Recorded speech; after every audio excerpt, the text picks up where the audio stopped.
Thank you. Julie, do we have any? We won't be doing open forum at this time.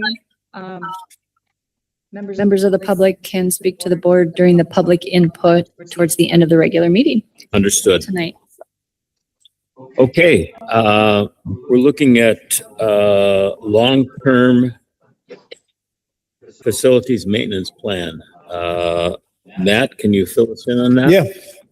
So the long-term facilities maintenance plan is something that we have to do or review every year, submit to Department of Education. We're required to put a 10-year plan together. So it's nothing new. We do this every year, but I thought I would just sort of circle back and do just a little review of this, since we're going to be talking about it tonight and we have some unique circumstances or projects to do that aren't necessarily an every year kind of thing. So, Julie, the one called LTFM board, Okay. something or other there in the middle.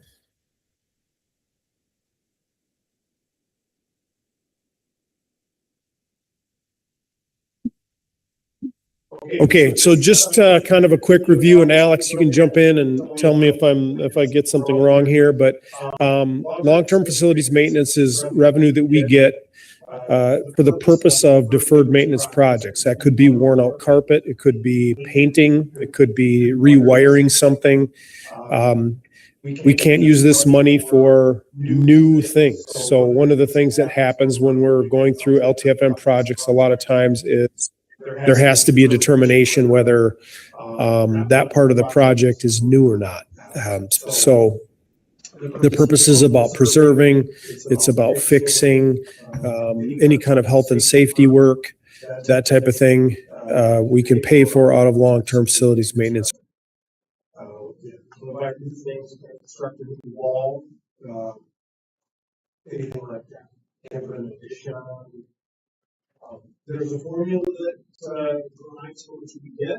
There's an amount per pupil. So as you can imagine, as enrollment changes or goes down, our LTFM revenue goes down. But that also is offset by the fact that there's a building age factor, and the older your buildings are, the more revenue you get.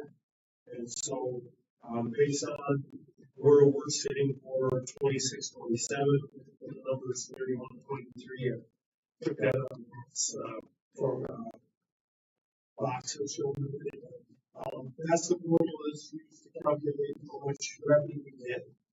And the board then has the job of adopting that plan, updating it annually, and we have to submit that by July 31st. If we have money left over in LTFM fund, we can carry that over, but it's in a restricted account. So you could defer projects for 10 years, put money aside as much as you could, in a restricted fund to do things that you as an approach. You can spend money as you go, and you can also borrow against that LTFM.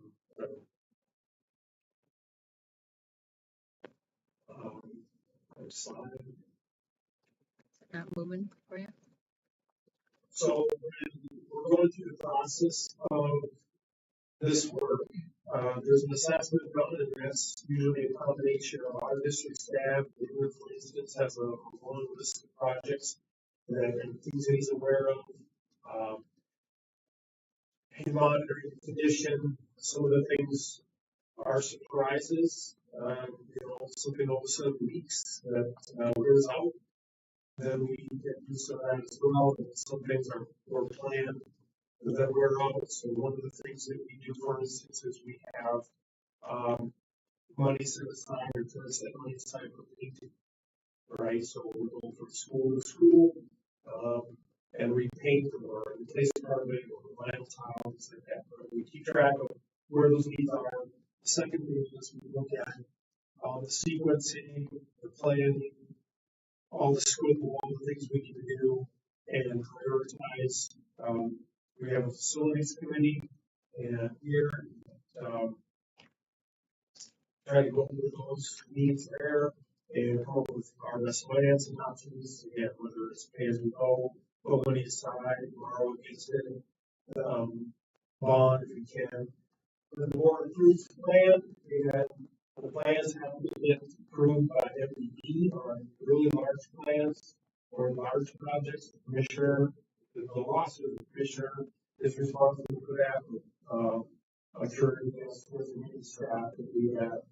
It's more of a category of people that are working on that. And then, like I said, there's a number of ways that we can use that funding to finance projects. Pay as you go, like we do with painting. We do some every single year. We're not borrowing money to do painting projects. That means we're not paying interest. But sometimes we get a really big project, we use up all that LTFM money, and there's nothing left to do any other things that might come up. So there's usually some sort of a balance between pay as you go funding that we get every year and funding that we're borrowing against. And I will talk about that financing in a little bit more detail later. This last frame section was we're going to get up for a few years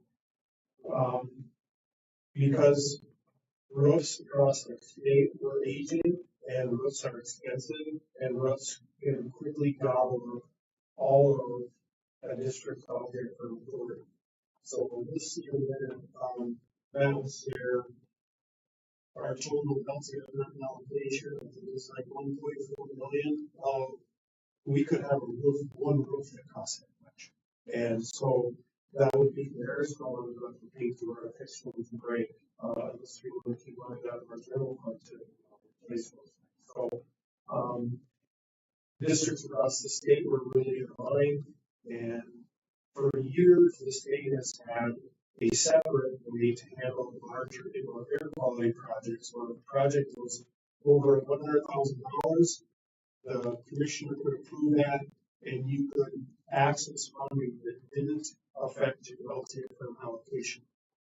And the legislation this last session opened that up or provided that same level of flexibility or option for roofing projects. So that permits the commissioner to approve this levy authority an option for these larger projects. The board, the district has to go through the process to get that approved. We can't just move forward with it. There are conditions there, and then we have regular bond obligations that we have to meet, assuming that we're borrowing. Tonight, what we'll do then is we're going to take a little bit of a walk through our roofing and air quality. So this is the part that's not, we don't do every year. We don't look at large scale projects. The last large scale project was the indoor air quality project at Grand Rapids High School from 2021, I think, is when that was initiated. And then we had that project.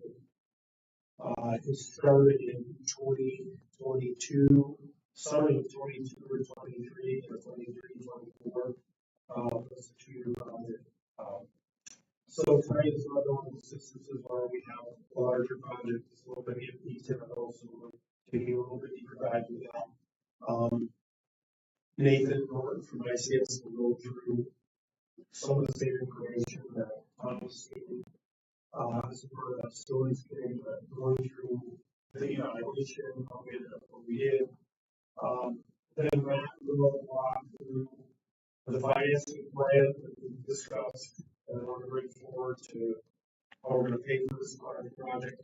And I think, I listed here some things that we kept in mind as we were considering the best way to go about financing this. One is we wanted to take care of the roofs and the needs we have, but also not take care of things that can wait. So if we have a roof that has 5 years left, we aren't going to fix it next year. We wanted to consider the levy impact right now, but also the levy impact in the future.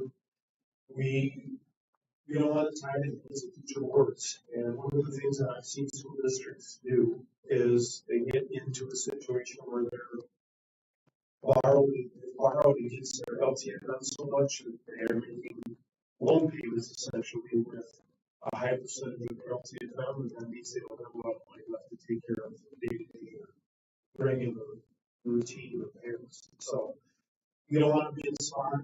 Matt has been on where districts really should be taking all that information. We want to minimize interest costs and the costs that our taxpayers absorb, so we started with that. We felt it was important, and we also kept in mind that it's kind of like you don't want to do a 10-year loan on a car that's only going to last 7 years. Roofs don't last forever, and having a long repayment longer than we should. So we looked at 15 to 20 year options, and sort of consensus that 20 years is really getting out there towards the end of the life of a roof, and we wanted to be done earlier than that. So these are some of the factors we kept in mind that you'll see in the plan, and that's during the work session, and during the actual board meeting. The LTFM plan is what you have. Again, we do this every year. This year's a little bit different because of the larger projects that we're rolling into this one plan. So that's really what's in store for tonight. All right. Any questions on any of that? Just from my review of LTFM, all the works, that kind of thing.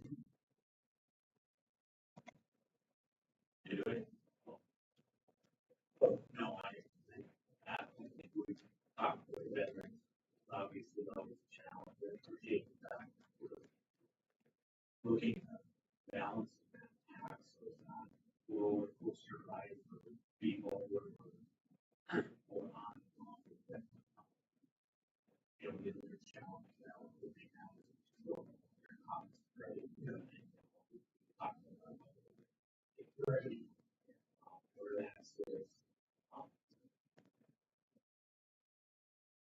Yeah, there's a lot of factors, and this was one of the things that we kind of charged Matt with is we're sitting in the middle of this complicated scenario where we have OPEB, a lot of districts don't deal with that, we don't have an operating referendum, but someday hopefully we will. We have this big huge roof we need. We have all these things, the building we're in now, we have some air quality issues. So there's all these factors that are in play here. Long term, are there other education improvements that we want to make in our school district? I think our high schools need some attention, and that work should be here. So all those things have to be taken into consideration. I think we came up with a pretty good plan. I think first then, step one, Nathan Norton is on the call. He's been working on the facilities evaluation. He's going to talk a little bit about how we ended up where we're at with the roofs and the projects kind of number here that we think we need to move forward with. So he's going to talk through that a little bit, and then Matt will at the end talk about the house. He's going to talk about the what really, and then Matt will talk about how the financing part. So Nathan, turn it over to you. Can you introduce yourself, please? Yeah.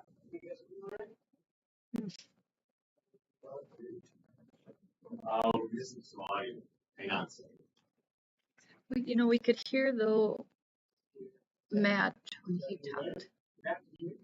Yeah, it's not like our system. It's not coming through our system very well. Yeah. Yeah, I think it's fine. Well, that's Let's see here. See if you can turn it on. We tried that on slow bus today. Yeah.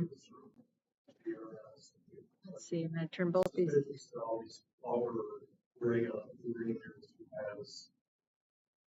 Can we hear you again? Try talking.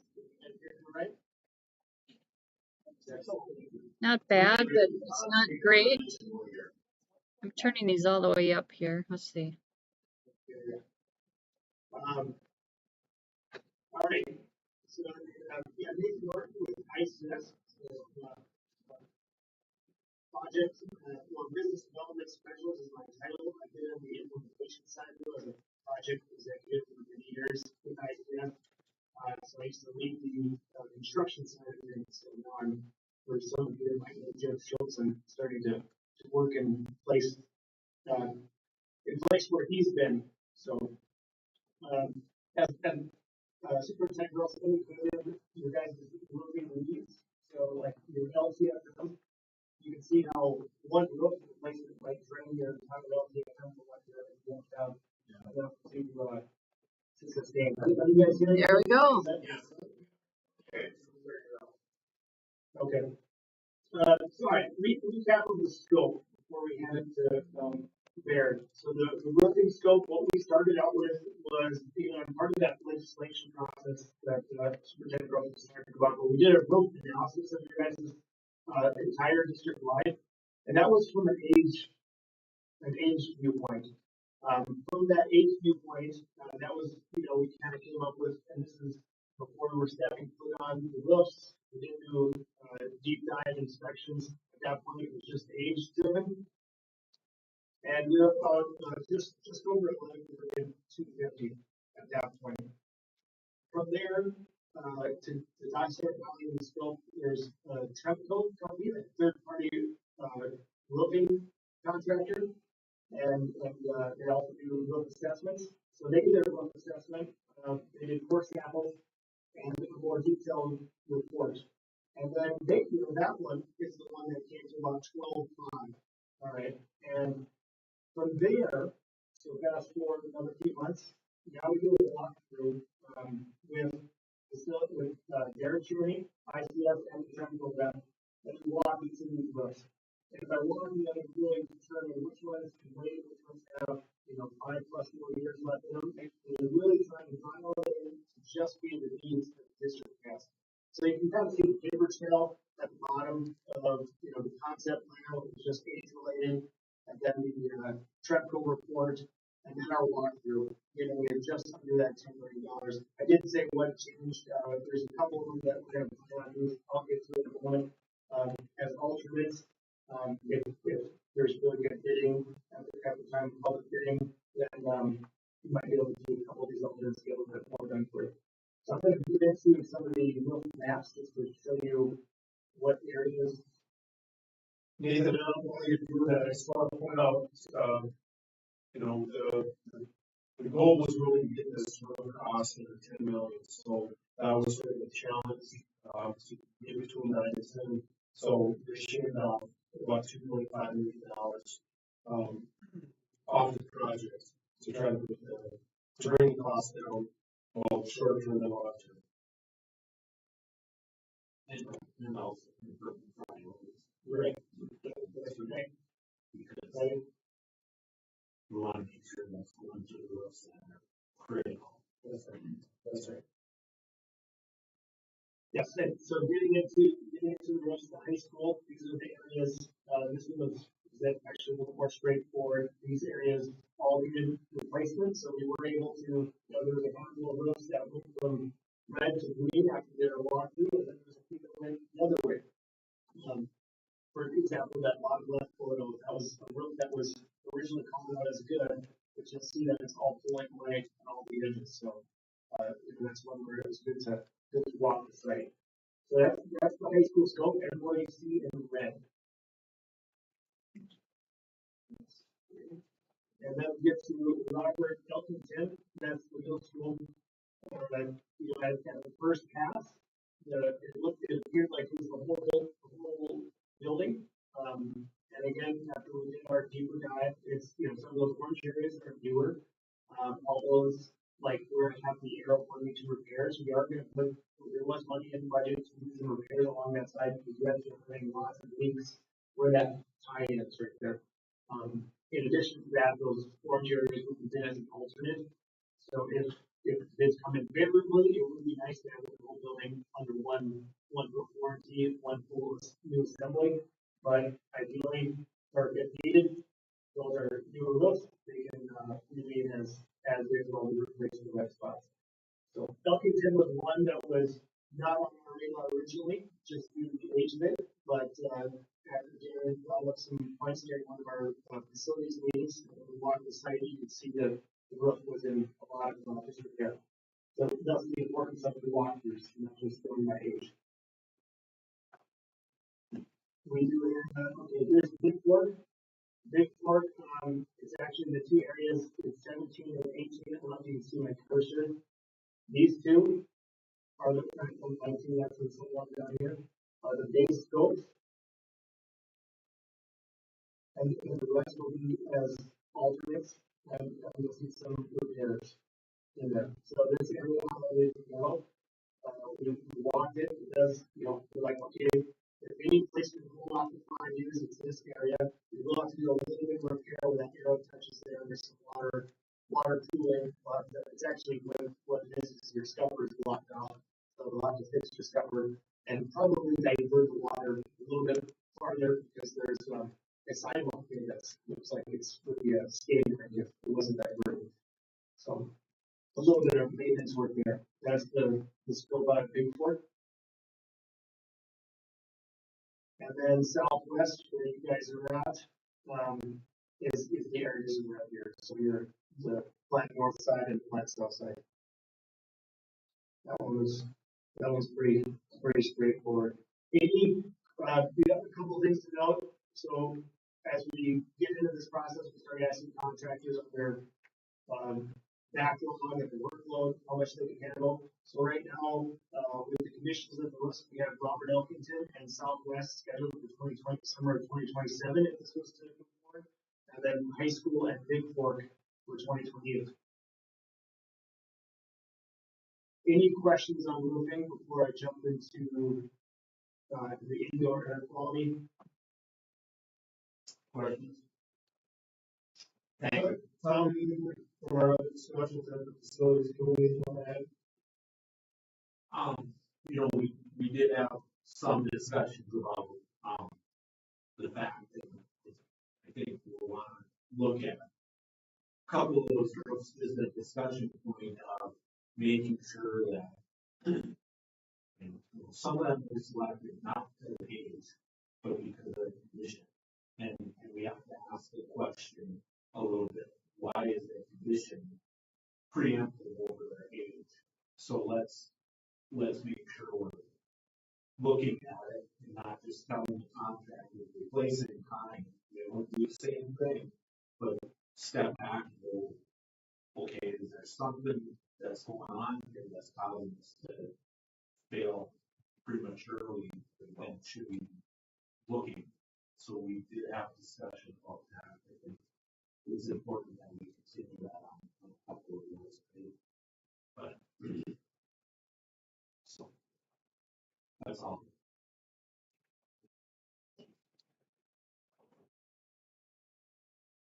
All right, so jump over to the indoor air quality portion. You guys still see it on the screen and coming across okay? Yes. All right, so we were hired to do a recommissioning of the district building there. It's on the southwest. The high level review, I'll try to do a 50,000 foot of what the commissioning report, because it's 55 pages, but it's so the assessment found that the facility, the HVAC infrastructure is like well beyond its expected lifespan. It's reached a point where ongoing repairs are becoming more and more ineffective and costly. So 5 of the 7 air handler units, including one from 1958, show deterioration. Some of the controls are failing. There's airflow deficiencies, and then the few that have VFDs, the VFDs are failing. That's a variable frequency drive that allows a little bit more control. So some of them don't even have that. In addition, there's an old original steam-based heating system, and that's shown some significant operational issues, energy code issues, and then with some code compliance items that came up as it relates to the exhaustion. So beyond the aging equipment, I've done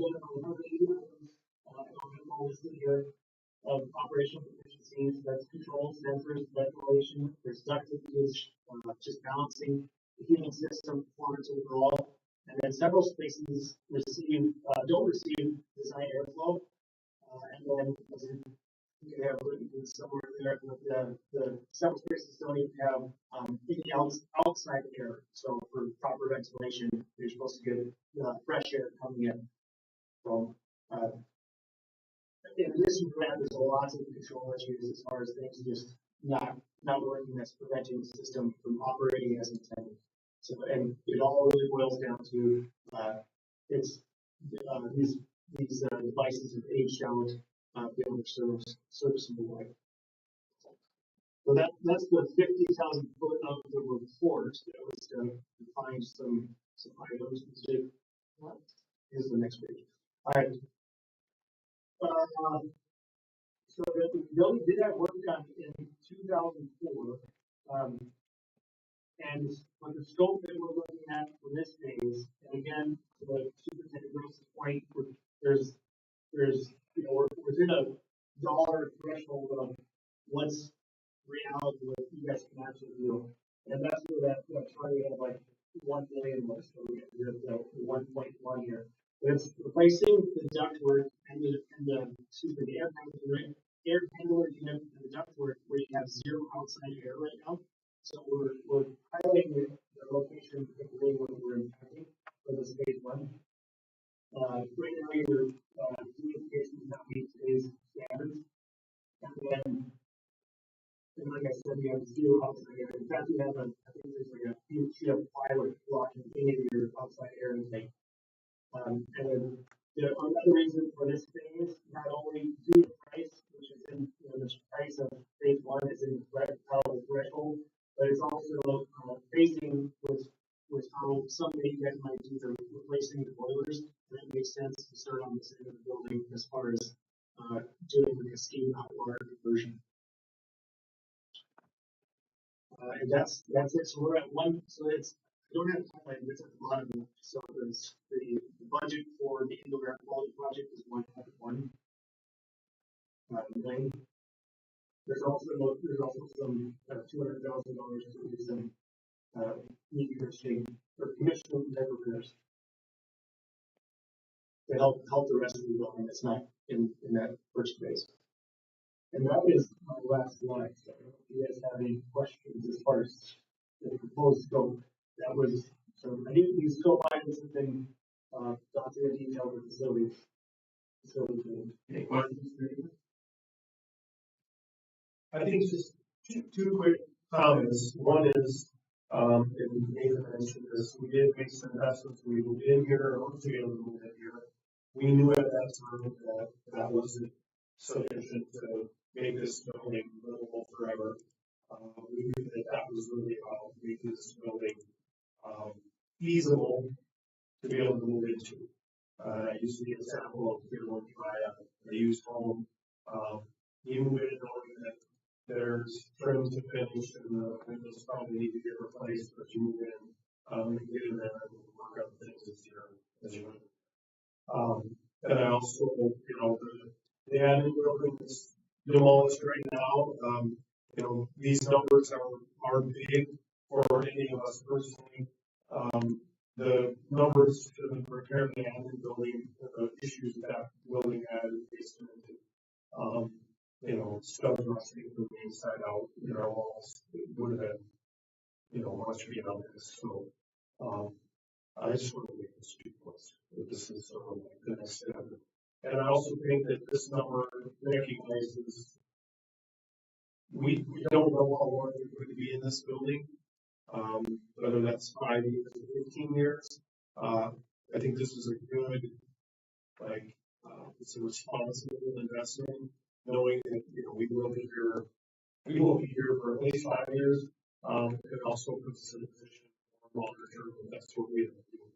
But I wasn't necessarily comfortable with making the entire investment of the commission not moving how long we have that we need to start considering longer terms.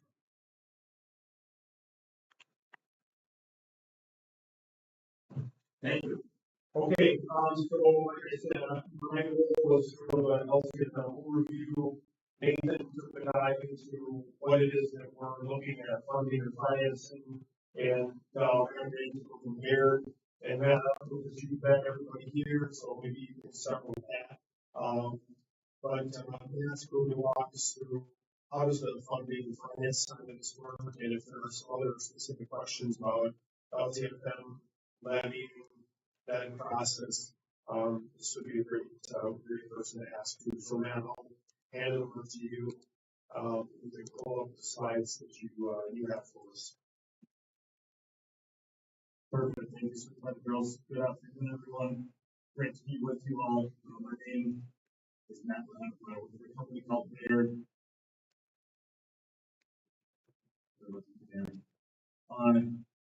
There's a financial services company that's over 100 years old. One of the things that we specialize in is assisting school districts and municipalities with bond issuance and capital planning. I've been with Baird for about 12 years, been in the world of public finance for about 17 years. I specialize in working with municipal school districts, providing financial consulting services. You can do some work in South Dakota as well, but primarily within the state of Minnesota. Really appreciate the opportunity to be with you all tonight. Look forward to potentially assisting with the proposed financing that you can see, hopefully as a cover page of the presentation. You all see the cover? Yes. Awesome. So, as Nathan alluded to, we're looking at your air quality project of $1,133,969 and roofing to the tune of $9,994,954 for a total project amount of a little over $11 million. Funding mechanism, as Superintendent Geraldson mentioned in the introduction, is an LTFM bond. The statutory reference is there in case you need any good time reading tonight. That being said, the borrowing is proposed to be done as a single general obligation bond with two purposes. The rationale for doing a single bond is first and foremost to minimize financing costs by doing a single instrument versus two. And second, we see in the current market there is demand for larger debt issuances that should increase the audience of potential buyers of bonds and hopefully reduce interest costs of bundling these into one bond issue versus selling the smaller into air quality at 1.1 million and the roofing at the set at 10 million. LTFM overview. Again, as Superintendent Geraldson mentioned, you receive $380 per pupil. You have, based on the levy this year in 26, 4,131 adjusted pupil units, which is the number of students that you are educating, with students in grades 7 through 12 receiving a 1.2 weighting factor. Building needs of 31.3. To get the full $380 per pupil of revenue, you have to have a building needs of 35 or higher. So right now you're getting about 10.4% of that full 380. That fiscal year 31 is going to be projected to receive the full revenue getting above that 35 building range. You have been outstanding that's payable from the 1.4 million of LTFM revenue. That leverage is about 38% of that total revenue annually is used towards that service from those existing debt issuances for which the last payment will be done in fiscal year 2037.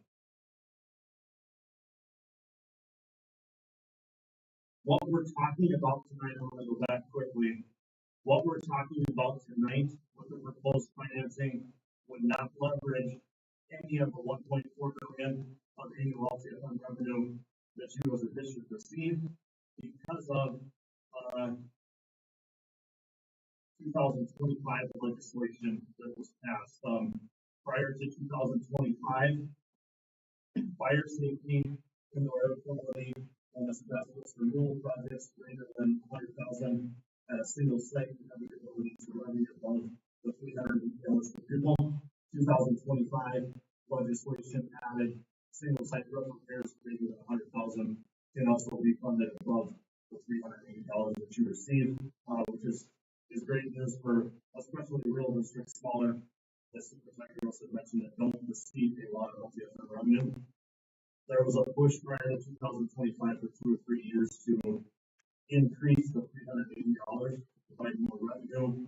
That got some pretty good pushback legislatively, where the compromise was to allow roofs to be paid with additional levy, with the interest being to keep water out of the building. The existing LTFM revenue a little further with the $380 we get.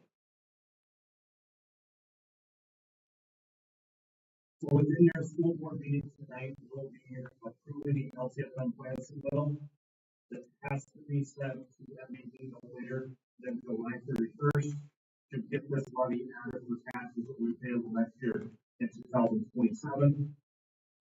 This plan submittal consists of the LTFM expenditure application, which is a expenditure spreadsheet that MD puts out. ICS will provide the required areas for both the proposed roof and IEP projects. The LTFM revenue application, which again is an Excel spreadsheet that shows how much LTFM revenue you get over the course of the 10 years, and also includes the proposed debt payments for the LTFM financing. There will be what's called an intent resolution for the bond issuance. This resolution contains a paragraph approving the LTFM plan submittal, and also contains what's called the notice of intent that will need to be published in the district's legal newspaper. Last 2 items is a preliminary debt service schedule for the review, along with a signed statement of assurances that says that you intend to use the revenue as allowed by state law. Any questions there before I move on? Any questions? I guess I would just like to comment. My understanding is that we need to have this initial document July 31st, but it is not a set in stone. If we, through some of this process, because, trying to dial things in and get a little more detail, whether we have some flexibility to adjust. This kind of includes a not to exceed number, is that right now? That's 100% correct, yep. Creates a not to exceed number for the financing. You can always go lower if you decide to do less projects for bids come well. We'll issue the bond for the bids come in. But yes, it's a not to exceed that if there are some revisions and the project cost goes lower, that's just fine. And you just can't exceed that amount, not to exceed, can't go higher. Thank you. And that was my understanding that I wanted everyone else. Thank you. Absolutely great question.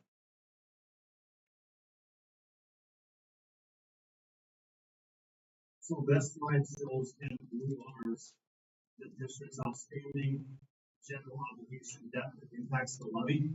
When I say impacts the levy, it is additional levy beyond not payable from existing debt. So, for example, your existing LTFM debt that's payable from LTFM revenue would not be included in these blue bars because the levy was already bond against it or not. The orange bars is the proposed roof payments over the course of the 15-year borrowing term. The small black bars is the proposed indoor air quality payments. This candy-looking bar here creates a great opportunity for you as a school district. That a couple of years ago, the district paid off your other post-employment benefit or open bonds. Then after those bonds were paid off, there was about $1,474,000 left in that debt service fund. The state wants us to have to transfer that to the normal debt service fund used for GAO debt, which is called Fund 7. This can't bar in that $1.4 million is being used to what I'll call front load the first year debt payment. Front loading this debt payment does a couple things. First and foremost, it reduces the interest cost of the borrower since they're paying more principal off up front. Secondly, it provides a slight levy reduction in year 2 and also allow this reduction from 31 to 32 to stay in place to provide flexibility to the future, knowing that you might have other needs coming up like. Is that 1.4 million from the open, are we, sorry, considering what we're facing right now with open, is that what we're seeing then? Yeah, so essentially, this goes back to when we borrow money and levy for those payments. We're required to levy 105% of what the payment is. In case people don't pay their property taxes and so on, ensure that we collect enough to make the payment. That 1.4 million is like an accumulation of all those 5%. And because we collected all that levy money, we can't just use it however we want. And we can't use it towards something, even to pay up the costs. It has to be integrated into the levy. So this essentially is giving that money back by using that money to make a larger front-end payment on the roof instead of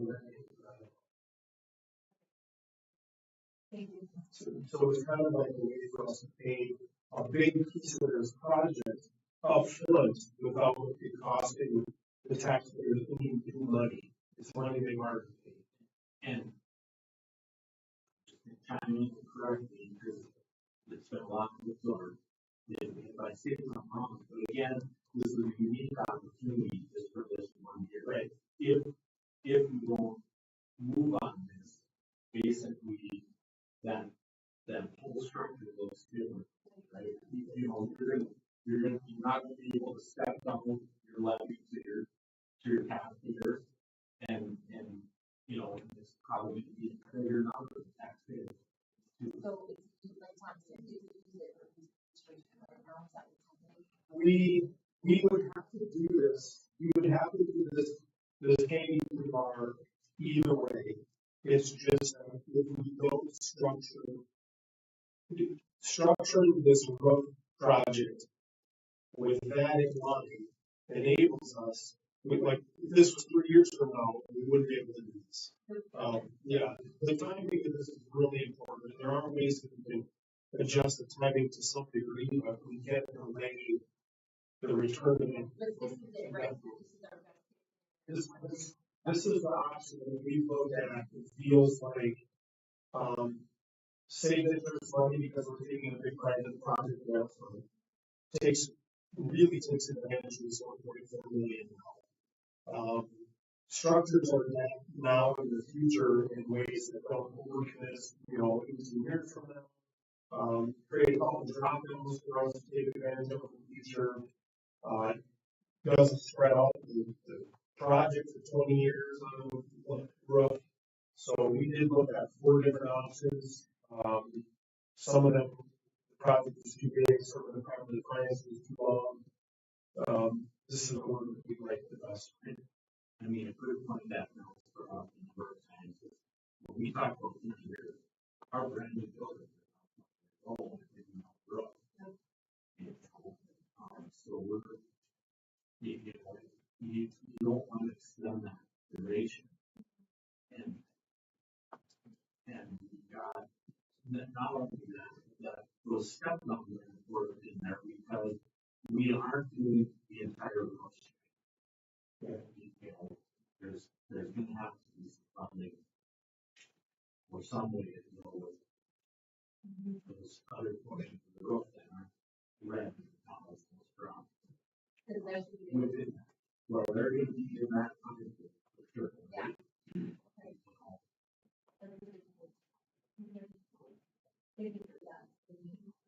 Was there anything else that you want to make a adjustment to?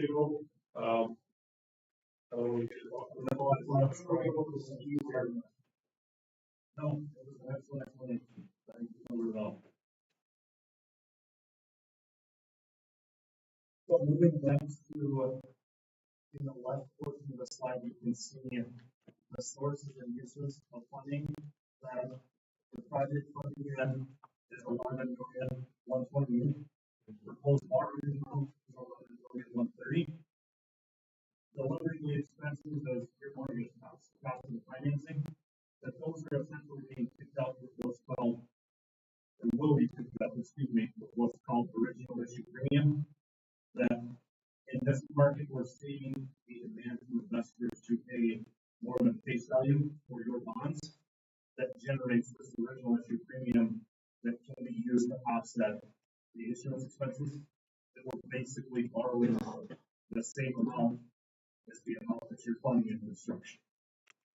Proposed debt payments over the 15 years, you can see in the right portion with indoor quality, the roof, and then of course that 1.4 million that's being used, that the net amount that will be levied on taxpayers next year, and taxes payable 27, assuming you afford the financing is $1,044,000 with a little over 15 million in total principal and interest. That's driven up into interest cost, which would be equivalent to your mortgage rate of a little over 4%, 4.15. That includes a 0.25% cushion on top of current borrowing rates in the event that we see interest rates rise between now and the time that we're able to bring the bonds to market. That first year debt levy of $1,044,252 equates to the annual tax impact that can be seen on this slide. You'll see various property types with various market values shown on this slide. Residential homestead at $307,470. So you may wonder, where does that value come from? According to the Minnesota Report of Revenue, that's the average size residential homestead property right after various schools. That annual tax impact the first year is $48 or a little over $4 a month. If we look at a commercial industrial valued at 400,000, for example, you can see 121 or a little over $10. If you compare a $400,000 home to the $400,000 commercial, you'll see commercial pays more because this is what's called a net cost capacity based levy, which uses a class rate system in which commercial industrial has a higher class rate than residential homestead. You can see various other property types at the bottom from egg to school credit. You'll see that 70% of the proposed LTFM bonds do qualify for egg school credit through the egg or timber land properties. We'll see that reduction. That if we look at the $4,000 egg homestead at 10 cents annually, that would be net of that 70% credit.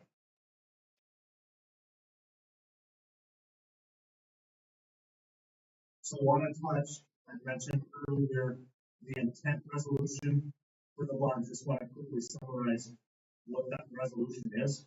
That's the first school board action that initiates the bond issuance process, establishes a not to exceed borrowing amount of $11,130,000. Again, can exceed this amount, but you can go less if there are changes to the projects.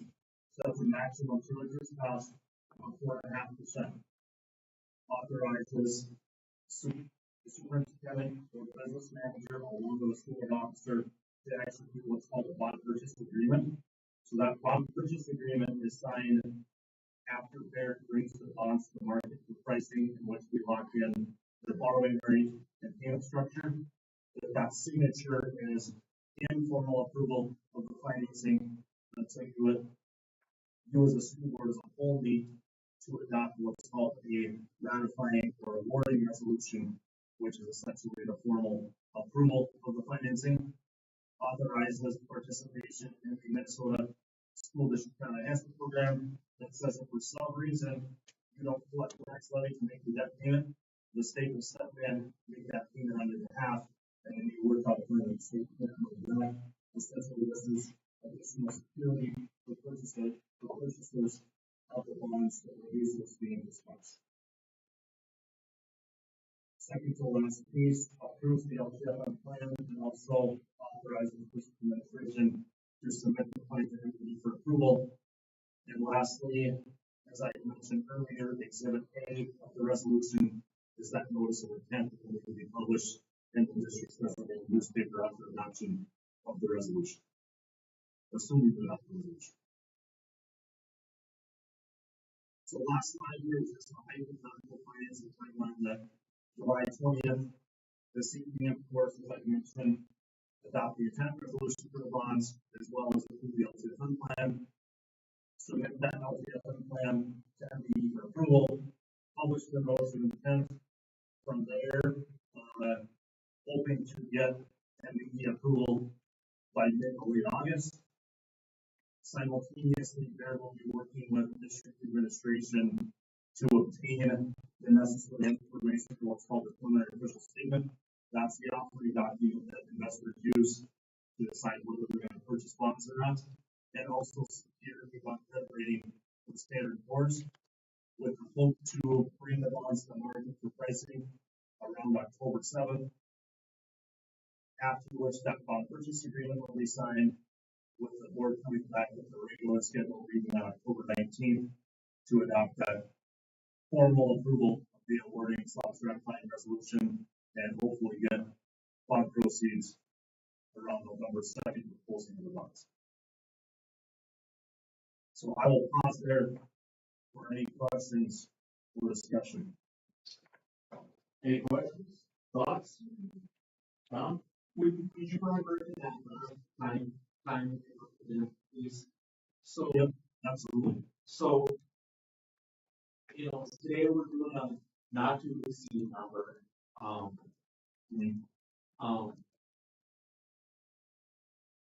Is October 19th the only other real board action that's needed then, or was there another intermediate board action? Assuming there's no substantial changes to the project scope, there will not be any other board action needed until October 19th. Okay. The 7th, the purchase agreement on the 7th involves board, obviously board member. Is that correct? Board signature, yes. Yep, absolutely. Board officer signature, but no meeting. All right. I'm just thinking in my mind. Yeah, so you bring that, bring that forward to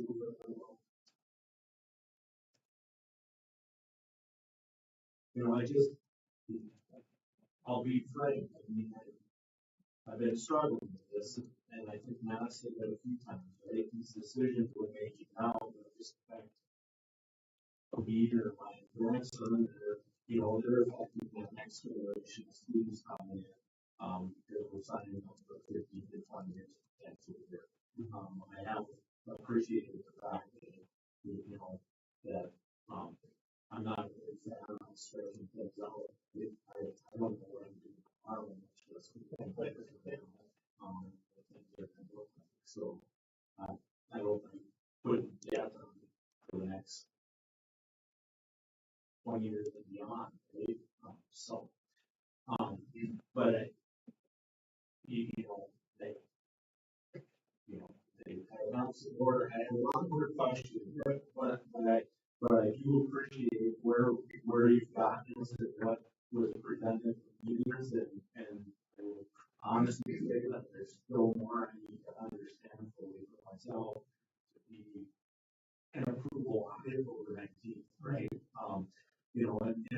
And as I talked to Matt, a lot more for me is, we just got a lot of other needs out there in the district, and we got to wrap our arms around it because we can't.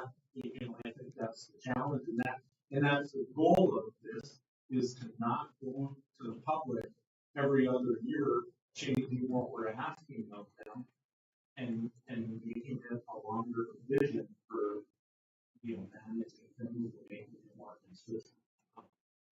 So, for me, as I said, I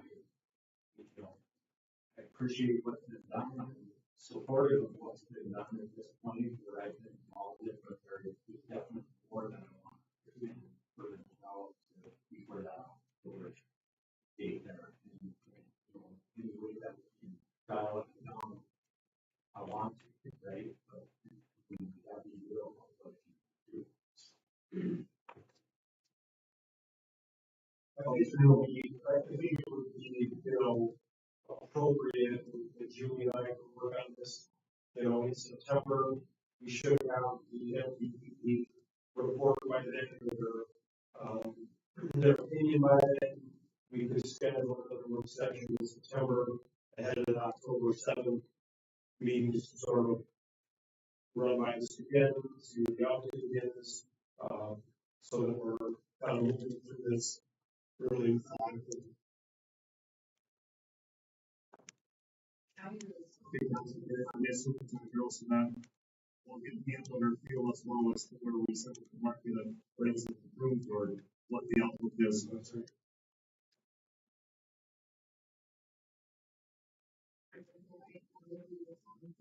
There's a lot of we definitely need to focus on as well. Like we're just asking a lot of people to be there around the distance. So the big deal. This is what concept this is for a long time. This is a long time that we're asking the community to put, maybe not in this particular group, it's not always be big things, impacts, but it's still quite a long period of time. They can ask the communities to put out. I also would like some more information. And so that also makes it we definitely move forward with that. It's a matter of having another session.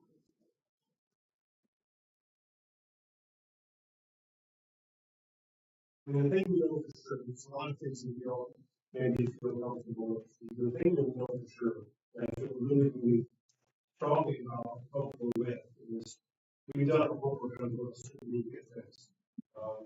And there's really there's no way around. We have to keep water on our buildings. I think that's one of the reasons why they said yes to the legislature said yes to this greatest exception use. And if you keep water on your buildings, that's less permit, sheetrock, and windows, and all that stuff you're going to need to replace.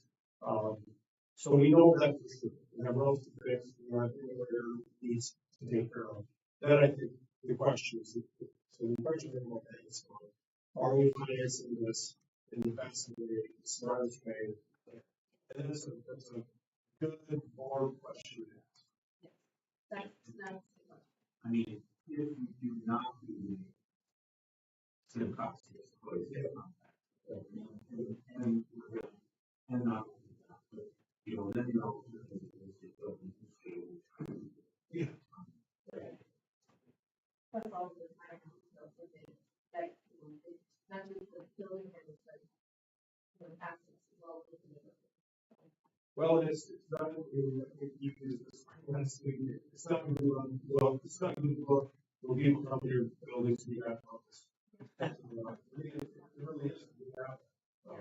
Whether it's because of other issues or I don't hear one of our is pretty busy. I'm worried about this. Nathan, I thank you very much for your presentation, for your information, and that growth, we have a follow-up to do in September, and we'll go from there. That's it. We'll adjourn the work session. Thank you. Just give me 1 minute and we'll get started again. And we're going to take a 1-minute break and we'll be back for work meeting. Thank you, everyone. Have a good evening. Thank you. Thank you. Thank you. I'll stick on. Okay, we're ready. We're ready to go again.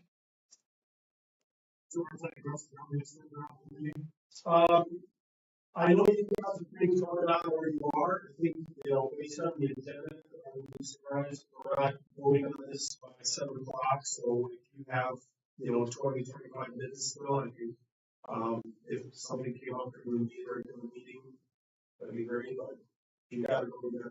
Yeah. No, I'm happy to stick around. Okay, thank you. I'll stay down. Yep. With that said, I will call the regular board meeting to order. We'll stand for the pledge of allegiance. I pledge allegiance to the flag of the United States of America and to the republic for which it stands, one nation, under God, indivisible, with liberty and justice for all.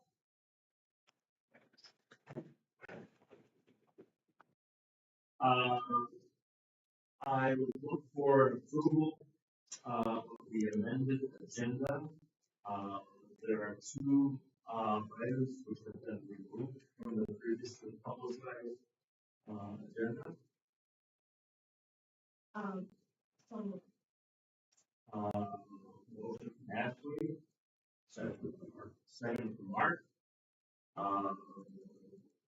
Any questions or thoughts? Hearing none, all in favor signify by saying aye. Same sign opposed. The agenda is approved as it stands. To be clear, we got David Marty, clerk, running board meeting today. In his absence, he told us in advance that we would be gone. And so, and introduce ourselves so we have record who's here. Comments in the record. Ashley, treasurer. I'm sure. That goes, And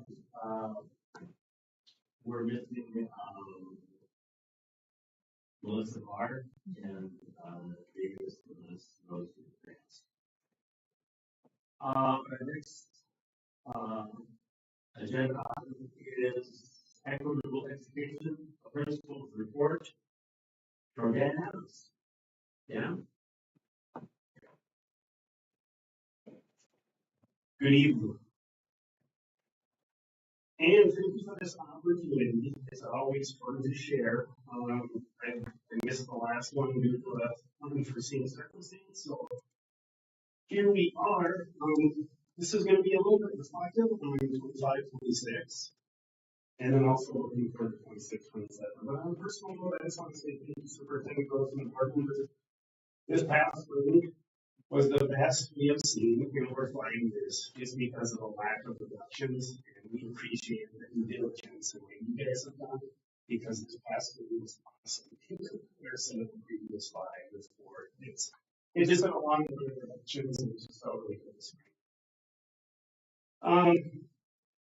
Just real quick recap, we have 3 goals, and those goals are developed through a district strategy team and a building leadership team in collaboration with those groups, and then also a staff that works really hard. So here's the recap of our goals from the previous year. Goal number 1, increase the fidelity of our science and ELA curriculum implementation based on base school curriculum philosophy.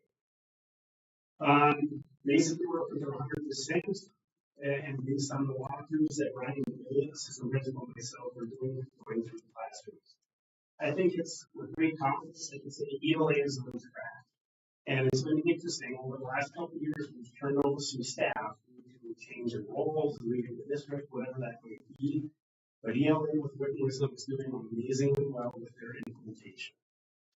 Science is going well with implementation, but we're still looking for some improvement in engagement and just using that curriculum with enthusiasm and getting the kids hooked on what we're doing and putting on with it. So that's goal number 1. Goal number 2, decreasing the overall failure rates from an average of 29%, which really caught our attention, a quarter to an average of 15%.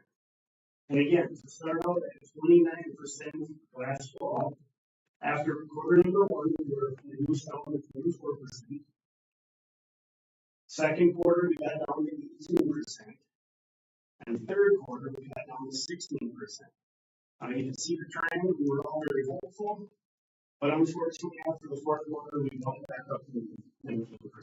And for what reasons, I don't know. I can assure you that the reasons that went down was a collective effort of communication, a lot of communication with the staff and reaching out to parents. and just letting parents know, hey, your kids are at risk of failure. So we really like the trend. The interesting thing about that, it's like peeling back the onion, you peel back one thing, you get a whole bunch. And as we kind of dove into this, we found that we also had a disproportionate number of students on IEPs with student failure rates. So this is going to be a goal for us in 26-27 because as we reduce this, we always talk about communication with who? Communication with ed, communication with student, communication with staff. Well, really, this goes down to staff and staff, special ed staff talking to mainstream staff and vice versa. And just having a open dialogue, what are we doing for our kids? How are we supporting them when they have special needs around IEP? So that certainly gives us something to shoot for in 26-27. Goal number 3, based on monitoring data, 100% of our staff will implement evidence-based practices as identified in our previous Archer research. So that's Ryan, and myself walking through classrooms. We figured we were up around 30 to 40 observations throughout the school year. And what we observed was about 85 to 80% fidelity of using scientifically or evidence-based classroom type practices. And so there's a margin of error here that I have to share. If Ryan and I are doing walkthroughs and we go to a classroom, we can only see so many classrooms per cell or the first 10 minutes to see, for example, the lesson. So some of it is not observed, so it's not necessarily that we're 15% under 100%. It just means that sometimes you don't necessarily get a chance to do some of those things. One of the interesting things, moving forward, more in 26-27, I'm going to have a draft copy because this is kind of a big deal. So research, I don't know how to put this, but the new generation of student is so reliant on technology that it seems that the intelligence is going in the wrong direction. So what we're doing, we're looking at a paper first type initiative for less dependence on technology. Through board support and procedural policy, we have a way for the day now, which has been amazing. Parents love it, they applaud it, they want their kids to have less technology, but also iPads in school. And kids have really learned a lot of workarounds where it's a way for the day. Well, they're getting onto sites and things that can still message with the school issued device. So we're really looking at it. One of the key things, like for instance, if this is my desk and we're a student, iPads in the corner of the teacher's talking, face down, make eye contact. And these are some of the simple practices that we're trying to initiate in this new realm of balancing technology with paper first type of balance. So we're really excited about this. This draft was basically developed through what we have in place and then along with our building leadership team that feels strongly about this. So this is a collaborative effort and a collaborative initiative, and we're just really excited about it because we think it's going to help the trend in the direction as far as our learners. So with that being said, that leads to a little reflection in the past, foresight into 26-27. Are there any questions? And you're talking about this paper first program. What does that look like for teachers at that time? Good question. We've always said that there has to be a paper alternative for all the technology we use, so I don't think it's a huge lift. I just think that we need to prioritize more on kids doing more with this instead of as much with this. So that's a good question, but I don't think it's a quantum leap to get from where we're at now to a paper first initiative. And is that always or is the thought process to start out with 6th grade first and see how things are just like? Another great question, absolutely, and it is a middle school thing. It's not just one grade. It's going to be 6 out of 8. And again, I just wanted to, as we went into classroom, I just want to re-emphasize kids get really, really crafty that, hey, I'm paying attention to when you're looking, but I have this screen up. And when you turn it because we're passing the what we teach, and all of a sudden it's back to looking at them to over this. I now have 2 in middle school. I'm going to appreciate this paper first issue as well because I was confused last year about, hey, just heads up, students have been able to download APC on an iPad.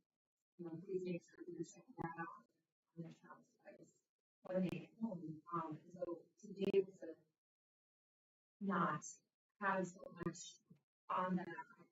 It's also an accountability thing as well. You know, they have to have that piece of paper, they have to bring it home. The memory retention from hand to paper is rare. Do you know what I mean?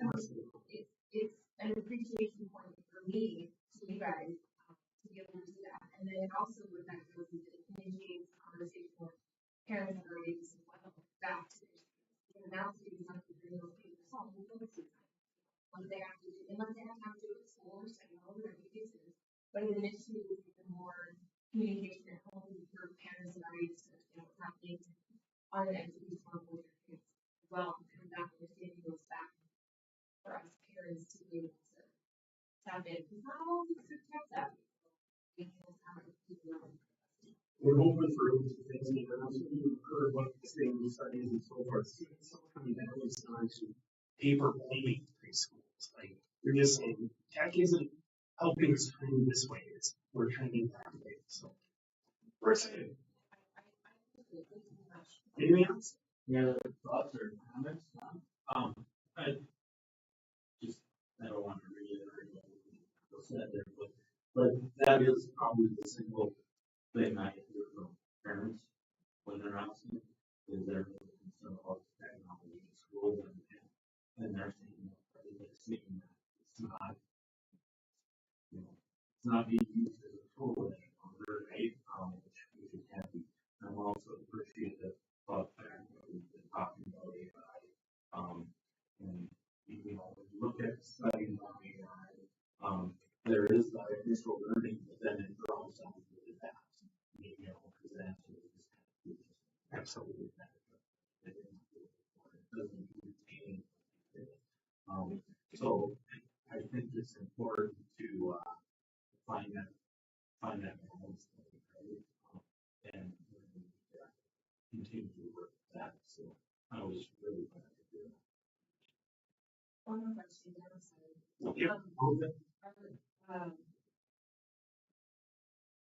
Are parents going to be informed during open house, or is this something that you know or It'll be all of the above. We want to get the communication out there. Obviously, sixth grade doesn't really keep to it that handle, but compared to seventh grade, and we will get whatever the platform we're using, we'll get one messaging with the parents that what we're paper first, and we're just trying to do what's best for kids. Okay, thank you. Any other questions or comments for that? Dan, thank you very much for the work you please share with your staff, all the support. Congratulations on the ELA success. Very, very impressive. And addressing the career risk. You're not there yet, but you're definitely moving in the right direction. Thank you for that. Thank you very much. Thank you. Approval of the minutes from June 29th. I'll need a motion. Moved by Ashley. Second by Mark. Second by Mark. Any questions or comments on the meeting minutes? All in favor, signify by acceptance by saying aye.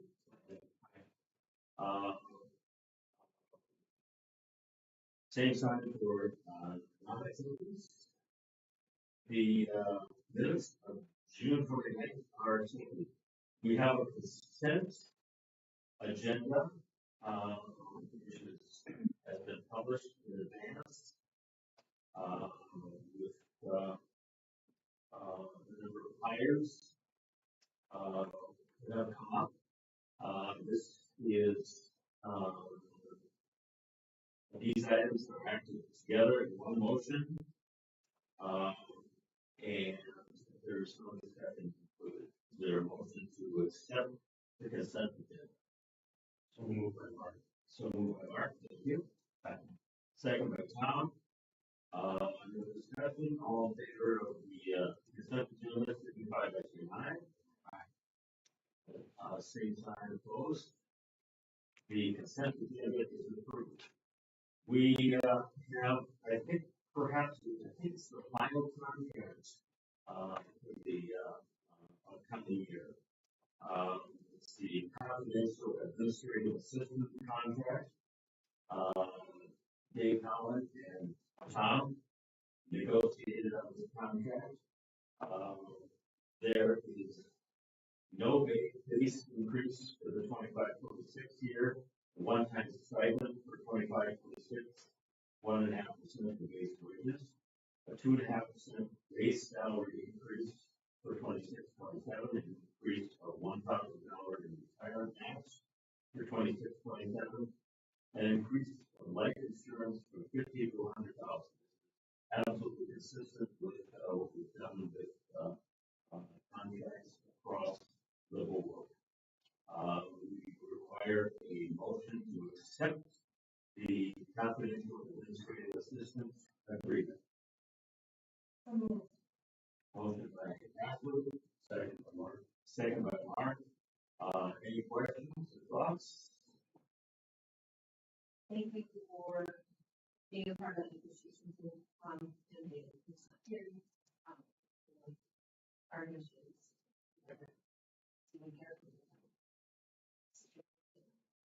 Perfect. All in favor, signify by saying aye.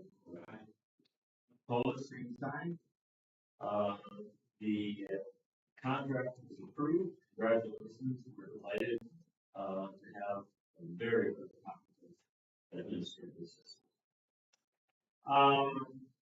Resolution adding PMA securities as a different depository. Alex, you have to explain that. Thank you, Mr. Terry. This is just really the formality to add them to the list of things that we use. The reason why I want to do this is because we can help people better invest funds, and I worked with these guys for 10 years. I know they're very good and competent at what they do. And this doesn't necessarily mean that we have to use it or are already going to use it, but we can't even explore it without this resolution. So, okay. So this is in addition to other agencies that we have. Right. In the organizational meeting, designated depositories, just having the I'll leave it motion. So move by Mark. So move by Mark. Second by Tom. Thank you.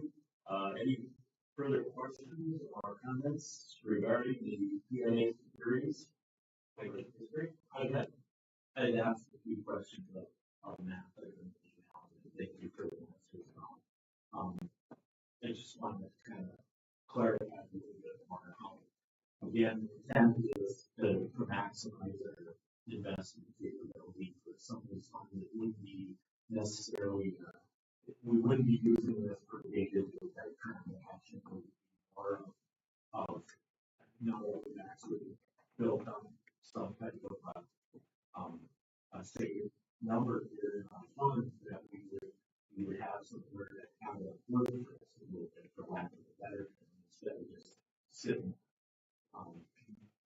another good example of tonight. So if we proceed with the roofing project and finance, we need to sell bonds, which will bring in a bunch of money that we didn't have. And so this would be an example of something we could do is advise on the investment. Right now. With that said, one of the questions that I threw over there is knowing that it's really not meant to be a day-to-day access fund, it's something that you're not getting anything by having to move it on a daily basis, right? I assume. So does it make sense to have a second signatory for moving all funds? I don't know. I'm posing that almost as a question to the rest of the board, and even you, Alex. Would it create a hindrance to you if we did that? I think one of the examples you said would maybe a treasurer from the board or something. And I wouldn't even care if it was from the board necessarily, as much as just having two signatures to say maybe we want to pull funds. I think that's a good idea. Always you know, something happens to me, that someone else can still make, you know, make decisions. So, absolutely. Alex, thank you for this. Any other questions or notices?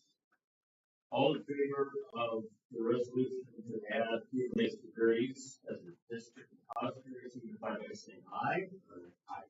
Opposed, same sign. The resolution to add field-based degrees is passed. Thank you. And Alex, thank you for the research on that. Appreciate it. Thank you. Then we're looking at the 10-year long-term facilities maintenance plan, and we spent some time looking at that during our work session earlier. Alex? Yes, thank you. So, this is again, Mr. Gross said, it's approved every year. And we are able to amend it, but the version that is before you does have the living air quality, as part of the the other things on there, these standards, make sure that we still have enough to take care of the day-to-day needs. I've been through with Darren, and we're pretty comfortable with where it's at. If there's any questions about it specifically, If you have any questions or comments? Motion to approve by Mark. Motion approved by Mark, second. Second by Tom. Any other questions or comments or concerns or thoughts? If not, approval of the 10-year long-term facilities maintenance plan, signify by saying aye. Any opposed, same sign.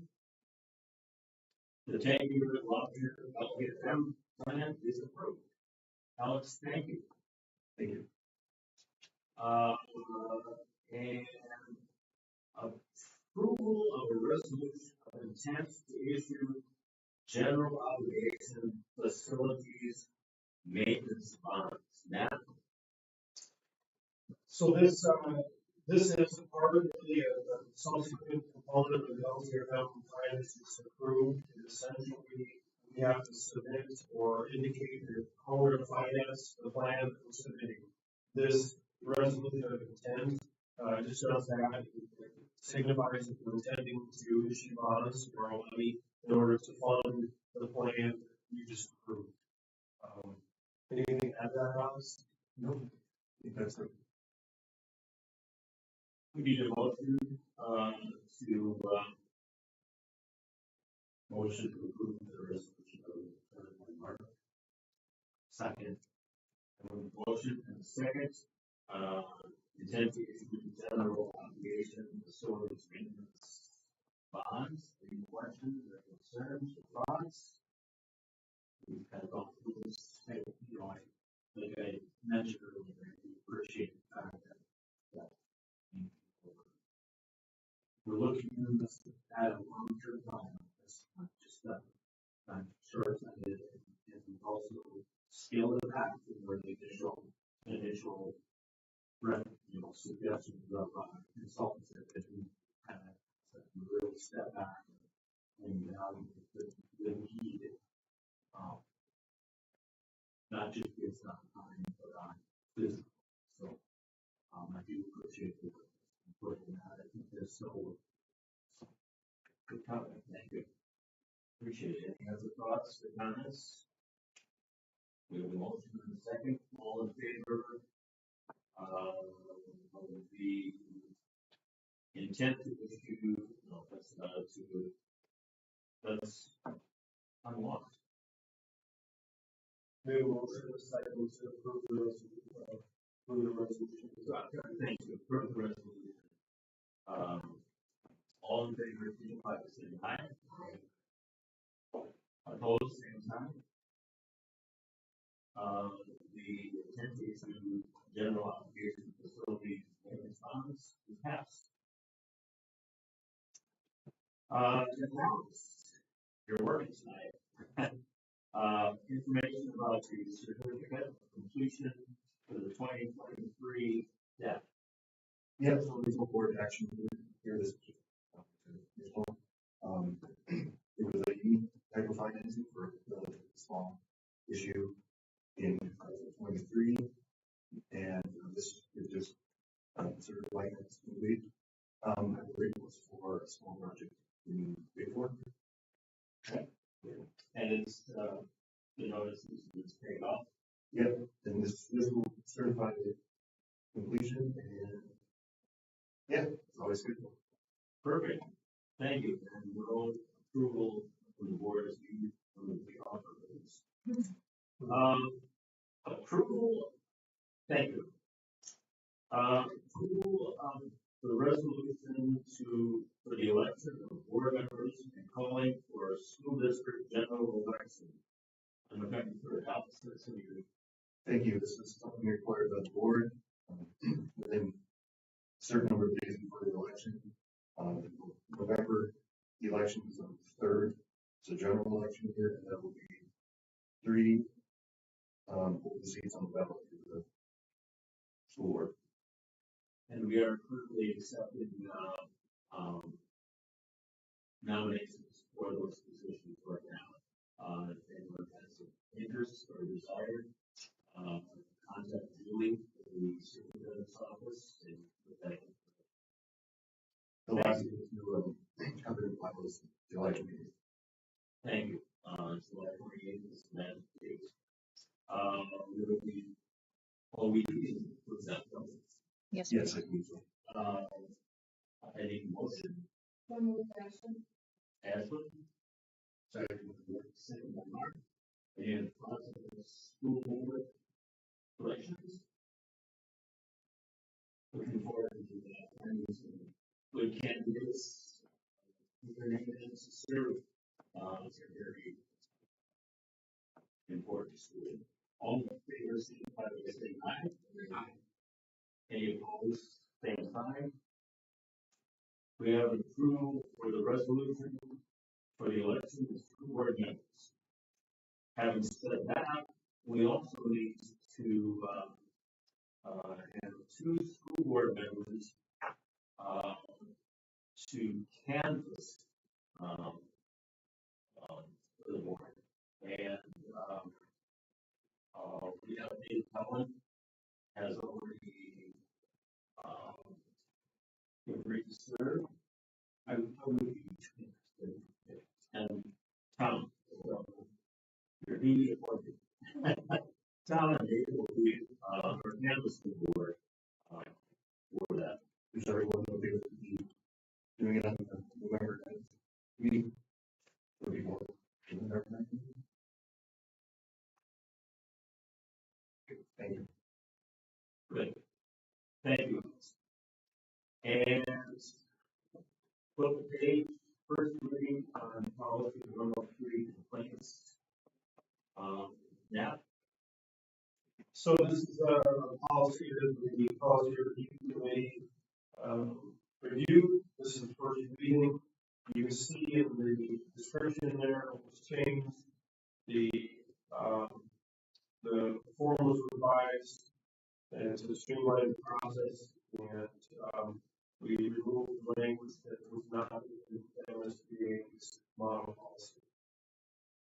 Okay, this is the first reading. The word action required. You have the draft policy available. Partnerships to approve Boys and Girls Club of the Northland lease agreement. Now, We've been leasing space at the middle school for a number of years to the Boys and Girls Club. The lease that is included in the package is essentially an extension of the lease that expires. It's an extension through December. At this point, we've reported numerous times with the Boys and Girls Club and where they're at. That's as far as they were comfortable leasing their operations, committing to a lease. The terms are the same, just an extension through December. need a motion? Motion to approve by Mark. Second by Ashley. Any questions or comments about Boys and Girls Club? Again, just kind of future thinking question. So we know right now, there's some challenges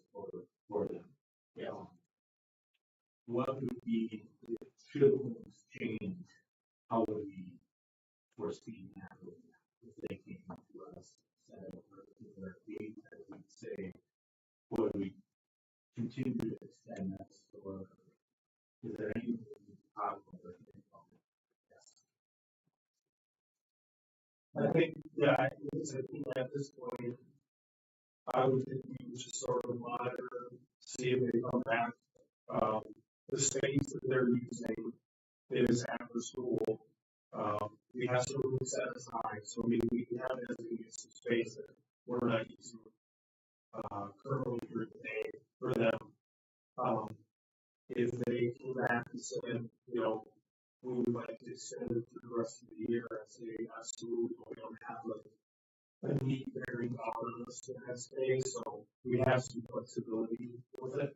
So there's really no like move all over or anything, so that effort there and like reworking and like, right, if it even expired or not, right, actually just walk back in and sit. Okay, that's all for the next question. And this is the lease agreement. We are collecting for this one. Okay, you get that question about what's the role of?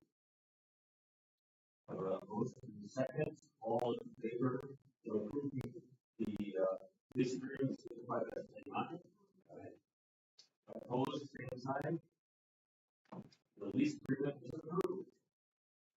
Approving the Itasca area school collaborative services renewals for 26-27.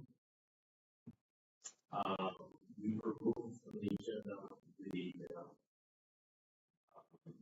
chapter child screen and the spiritual and agreement, but we still have the IAS student support club agreement and the IAS technology agreement.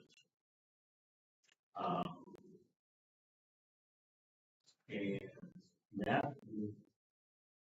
Yeah, these are both renewals. You've had these in the past. They are services that were purchasing from IAS.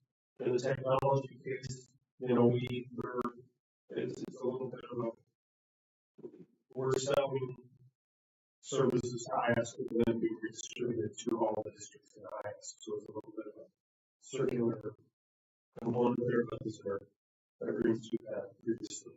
Student support agreement. That student support funds are specific funding stream that comes from the state. Student support personnel aid, that's the revenue that's used for this position. You can also to approve the two IS contract agreements. Ashley. Second. Mark, any other questions or concerns or thoughts regarding IAS? Hearing none, all in favor of the IAS agreement, signify by saying aye. Opposed to the IAS agreement, same sign. IAS agreements are approved as presented. Then, a process to move forward committee work and review draft communication documents. We spent quite a bit of time on this in earlier meetings. Now, yeah, last Wednesday we met, and one of the things that we agreed might be a good idea is to bring something back to this board meeting for the board to officially approve. I tried to capture the agreements from the meeting or the workshop, the things that the board affirmed in the agenda, one of the things was affirming the priorities of those there. We talked about the workflow in that work session, and that's happened there. We talked about, you know, deciding things move forward, which things don't, those lenses there, and then how the next meeting will proceed. And so that we talked about including for approval. And then I also committed to sharing a draft of some communications that would go to, in the first case, the board committee update, in the second case, an article that would go to the paper or distributed more broadly. Thank you. on the communication of the feedback, but we're looking to approve that first step. We spent a couple of hours discussing that last week, and I need also to move that forward. Ashley, second. Second by Tom. Any other comments or thoughts or concerns in this regard? Appreciation for that, for the additional work in this, plus a lot of original work in this. All in favor of moving forward with the forward committee work, signify by saying aye. Aye. Any opposed to that, signify by saying aye. The process to move forward with forward committee work is approved. Board communications. We'll start with Tom. Well, that's that is on the meetings regarding facilities and going through a lot of information. Trying to absorb what I can and give my question to him right after.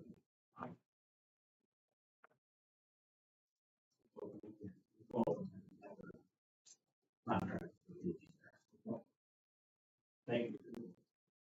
Ashley? Thank you. Mark? They reported, I think that they're reported by this first month. Okay.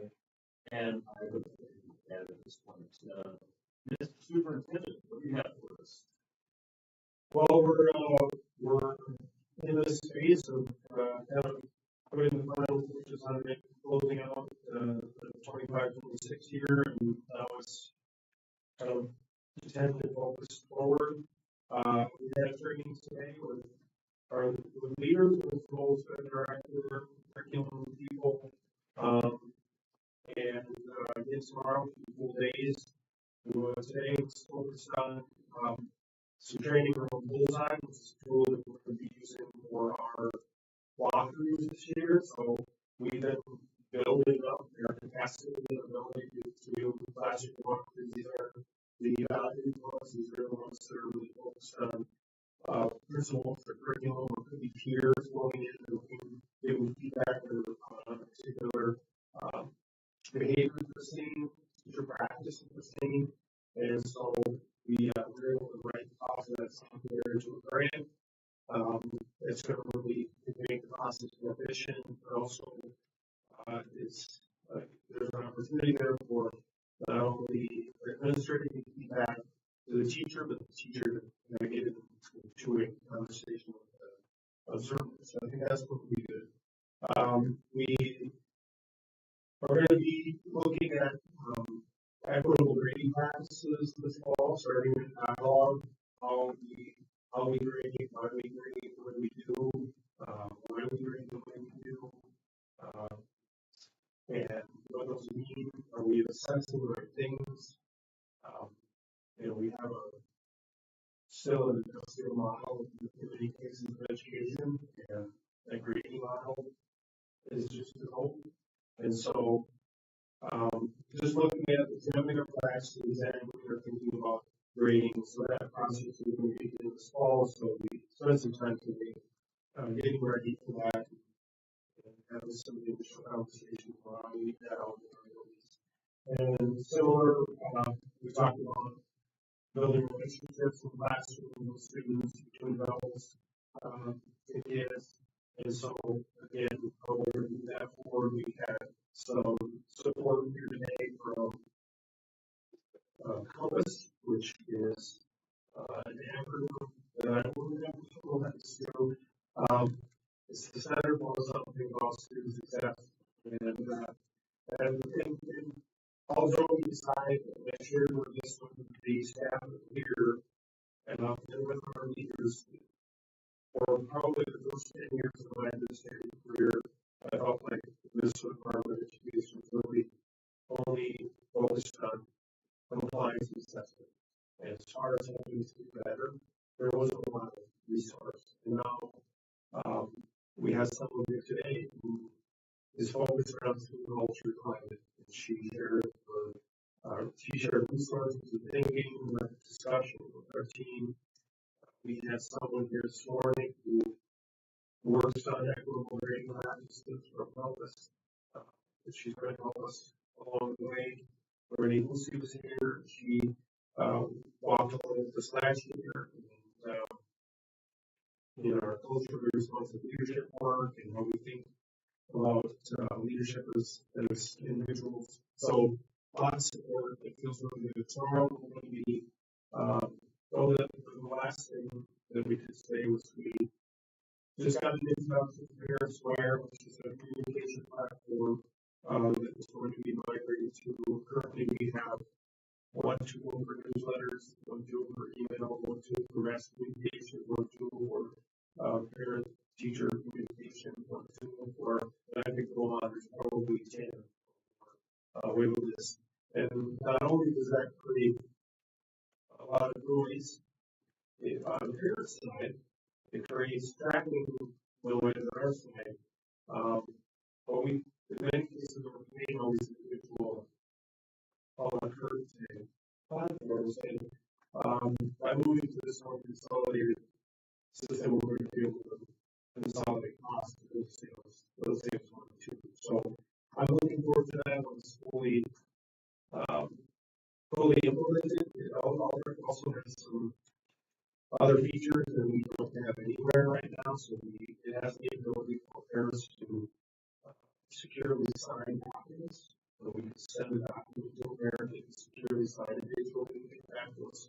We don't have a streamlined way to do that. One of the jokes today was to be, I'm not going to text somebody to send an email, to click a link, to send.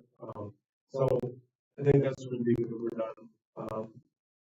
So yeah, that was the last thing. Tomorrow is really going to be about that. We're going to be spending some morning as leaders looking at this new curriculum from the leader side. We'll be talking to people from Compass again about the changes in math standards. We'll be talking about expectations for teachers and what we expect of this year with the new curriculum and what is the pacing that look like. And then tomorrow afternoon we have Benji Sam, who is a member of their advisory committee, who's going to do a dive into maybe that's easy here. He has the ability to kind of look at data, culture. It's going to be a really good session. So yeah, I think that's something. Excellent. Particularly in the communication. Yeah. Any other thoughts? Tomorrow, the meeting that staff has to do, is that what we discussed earlier? Detailed classes presenting and invited people to attend. That's what what's tomorrow is just principles. Yeah. The 28th is going for staff. Yeah. Thank you. Meeting announcements. Upcoming meetings are listed on the website and posted on the school site as well. Any other business that needs to come for the board today? Hearing that, Julie, we have any anyone who wants to speak for it? No one that's signed up. All right, that's correct. I think we all stand here